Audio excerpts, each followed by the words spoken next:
Donc, si jamais il y a attaque sur Québec, quel est le premier bâtiment à être détruit? Ici. Et même si on l'appelle le château, comparativement avec la Citadelle de Québec, la Citadelle, elle est fortifiée, prête à recevoir une attaque. Le château Frontenac, il est beau. C'est tout. Il est beau. Donc, s'il y a attaque sur la ville de Québec, le château est sûr d'être le premier détruit. Donc, c'est pour ça qu'ils vont venir ici durant le jour, parce qu'on a une très belle vue sur le fleuve, mais durant la nuit, ils vont retourner à la Citadelle de Québec. Et là, je me dois de détruire la plus grande rumeur qu'il y a dans la ville de Québec. Il n'y a pas de tunnel entre le fleuve, entre le château Frontenac et la Citadelle de Québec. Il n'y a pas de tunnel entre la Citadelle de Québec et le Parlement. Les 10 tunnels à avoir été vus par les pseudo-archéologues étaient avec un nom très spécifique, très scientifique. On appelle ça des égouts. Et il n'y a pas de sortie pour aller dans la Citadelle ou dans le château. Ils font juste passer en dessous. Donc, non, ça n'existe pas. La raison est simple. La Citadelle est faite pour subir un siège. Si vous faites un tunnel qui rentre, vous venez de laisser rentrer votre ennemi.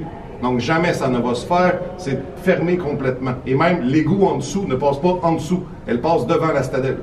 Donc même si vous essayez de rentrer par là, ben bravo, vous avez détruit une rue. Mais la Citadelle est là encore.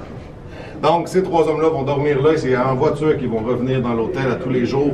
Et c'est ici, messieurs, dames, que le débarquement de Normandie va être signé. Donc, c'est le jour J qui va être signé ici, finalisé dans le château de Frontenac. C'est pour ça qu'au début, j'avais un peu d'hésitation parce que oui, c'est ce qui signe la fin de la guerre. Mais c'est pas la fin de la guerre qui a été signée ici, c'est l'opération qui va mettre en déroute l'opération nazie. Donc oui, c'est ici que ça va signer. On ne sait malheureusement pas quelle salle elle va être utilisée, mais encore en suivant l'histoire des documents oubliés, on sait qu'il y a un officier britannique qui a perdu ses documents dans le salon rose qui est derrière nous. Et donc, on peut être capable de vous dire, je sais qu'au Québec, on est bon avec les rumeurs. Et le Québécois va toujours commencer ses rumeurs en disant, j'ai entendu dire. Parce que comme ça, il n'y a jamais tort. Si quelqu'un vient dire, c'est pas vrai, il dit, ah, c'est pas moi, j'ai entendu dire.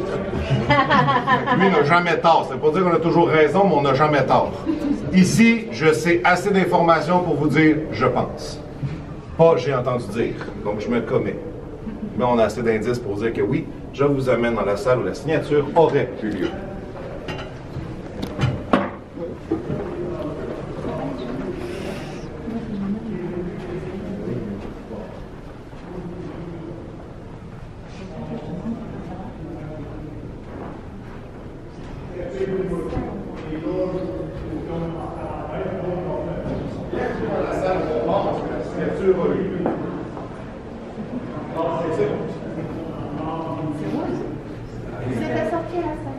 Oui.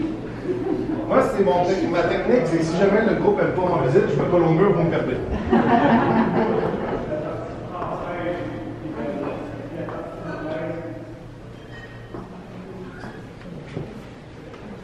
Oui, mais est-ce que c'est d'origine? Et là, ben, une chose qu'il faut absolument voir, c'est la vue que la salle vous offre. Et c'est la raison pourquoi est-ce qu'il y aurait eu la signature ici. Parce que oui, je tiens à le dire, la chose qu'on va absolument surveiller, c'est le fleuve Saint-Laurent. Pourquoi? Parce que oui, il y a eu présence de sous-marins nazis dans la province de Québec. Si on se rend, si vous allez plus au nord, si vous allez près de Rimouski, Gaspé, Pointe-au-Père, ce sont 3 villes qui ont vu des sous-marins nazis devant eux. Il faut savoir cependant que le fleuve a 3 noms. Donc vous avez le golfe du Saint-Laurent, vous avez l'estuaire du Saint-Laurent, et vous avez le fleuve. Le golfe et l'estuaire sont relativement faciles à naviguer. Le fleuve est un des 5 fleuves les plus dangereux au monde à la navigation. Donc nous avons une protection naturelle du fleuve. C'est une des meilleures choses en temps de guerre parce que avez-vous besoin de préparer le fleuve à être attaqué? Non, c'est une protection naturelle. Donc s'il y a des espions, parce qu'on sait qu'il y avait espions allemands, nazis, pardon, dans la ville, parce que oui, il y avait des Québécois qui étaient nazistes, qui étaient en accord avec l'idéologie nazie.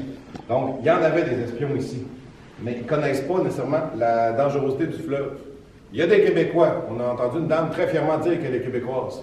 À quel point il est dangereux? On ne le sait pas. Nous, on le regarde. Y a-t-il de l'air dangereux? Non, il y a des gens qui font du jet ski l'été, il y a des bateaux de croisière qui viennent, on a des voiliers durant l'été. Il ne doit pas être si dangereux que ça. En théorie, les premières étapes du fleuve, parce qu'il y a plusieurs étages, si vous voulez, la première étage du fleuve, elle est relativement tranquille. C'est en dessous que ça se borde un peu. Puis c'est en dessous que ça devient dangereux. Quand j'étais enfant, je jouais au bord du fleuve. À marée basse, il y a des courants très vicieux. Et absolument. On parle d'un courant qui peut aller jusqu'à 18 nœuds, pour vous donner une idée. On a des fonds marins qui font que les courants circulent d'une toute autre façon. Donc, on peut avoir un courant qui est linéaire. Et soudainement, juste à cause d'un coup de vent, on devenait avec un courant diagonal. Fait que les Allemands n'ont pas pu rentrer ici. Absolument pas. On sait qu'ils se sont rendus jusqu'à environ l'estuaire du Saint-Laurent, mais ils n'ont jamais rentré dans le fleuve du Saint-Laurent. Et oui, j'ai entendu beaucoup d'histoires de « Oh, il y aurait un sous-marin qui s'est rendu jusqu'à la pointe de l'île d'Orléans ». La réponse est non. Parce que de toute façon, il n'y a pas assez de profondeur pour qu'un sous-marin se cache. Ah oui. Et on sait très bien que la force d'un sous-marin, c'est de ne pas être vu. Si on vous voit, à quoi vous servez? Donc, le fleuve nous protège du fait qu'il y a, oui, des profondeurs, mais soudainement, une profondeur très haute. Donc, le sous-marin est obligé de faire surface. Oui, puis, Automatiquement, il perd son avantage parce qu'on l'a vu. Donc, s'il est poursuivi dans le fleuve, il pourra se cacher nulle part. Effectivement. Et lui, un sous-marin est capable d'attaquer frontal, mais c'est tout. Donc, s'il se fait poursuivre, il n'y a aucun autre moyen de défense. Alors qu'un bateau a beaucoup plus d'adaptabilité. Donc, c'est pour ça que la conférence a eu lieu au Château Frontenac. Notre proximité avec les États-Unis, notre éloignement de la guerre, notre difficulté à être retrouvés. Parce que, si je vous pose la question, s'il y a une opération aussi importante qui se passe aux États-Unis, quelle est la ville dans laquelle ils vont aller? Washington. On a le Capitole, on a la Maison-Blanche, on a déjà des idées de où est-ce qu'ils pourraient aller. Au Canada, il y a une opération aussi importante. Où est-ce qu'ils vont? Ottawa. Le Parlement n'est pas fait pour ça. Non. Ils ne peuvent pas accueillir les gens. Donc, on n'a aucun bâtiment officiel qui est fait pour ce genre d'opération-là. Donc, tout bâtiment du Canada peut devenir officiel. Si vous étiez mes espions, c'est la pire chose que je peux vous dire. Oui, il y a une opération importante au Canada, vous devez me les trouver, vous avez une semaine. Où vous me demandez? Au Canada. Organisez-vous avec ça. Il est grand, le Canada.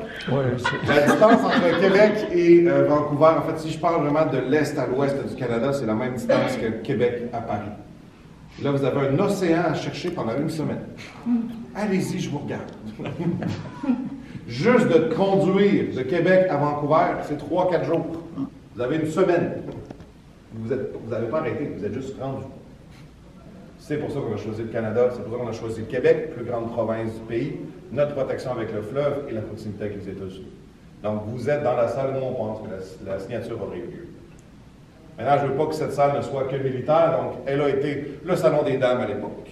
Donc, une salle où juste les dames avaient le droit d'être. On sait qu'il y avait beaucoup de choses comme des business, de la politique, mais aussi beaucoup d'alcool qui coulait à flot aussi. Parce que, mesdames, avant les années 20, vous n'avez pas le droit de boire de l'alcool, en public, du moins. Dans une salle où personne ne peut vous voir, qu'est-ce qui se passe-t-il? Nul ne le sait. C'est un peu le Las Vegas de l'époque. Ce qui se passe ici, Ici. voilà. Et il y a une dame, la dernière fois que j'ai posé la question, elle m'a dit non, non. Ce qui se passe ici n'est jamais arrivé. Et avant de partir, on va dire qu'elle a toujours été rose, sauf 3 ans dans les années 70 où elle est devenue verte avocat. Oui, on a regretté. Donc, 3 ans plus tard, on a changé la salle en rose, et si vous voulez voir le rose d'origine, à la sortie, ce sont les bancs qu'il y a autour de nous, donc le rose victorien. Et là, on va laisser l'autre pour vous montrer.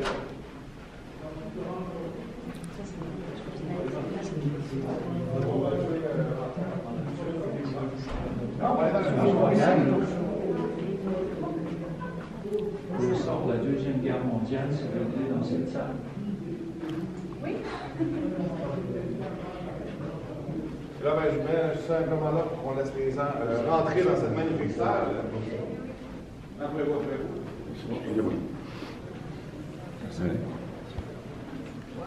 C'est peut-être pour ça, alors. Que? Sur la photo, ça paraissait plus